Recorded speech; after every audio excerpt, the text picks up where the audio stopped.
Here's how MMPC Tech did cooling fan upgrades in the early and mid 2000s. I'm using a 4.5-inch Lennox brand hole saw attachment with built-in arbor. After cutting the fan hole, grab a fan grill and a measuring square to determine the fan mounting hole locations. I then use a Roper Whitney hand punch to make the fan mounting holes with a 3/32 insert bit. Next step is installing anti-vibration grommets for the cooling fan. I've linked everything used in this mod in the video description. Next step is deburring the hole saw cut.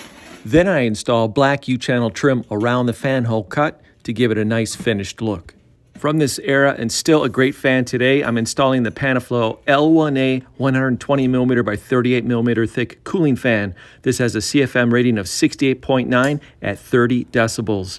Thanks for watching this guide, everybody. Have a great day.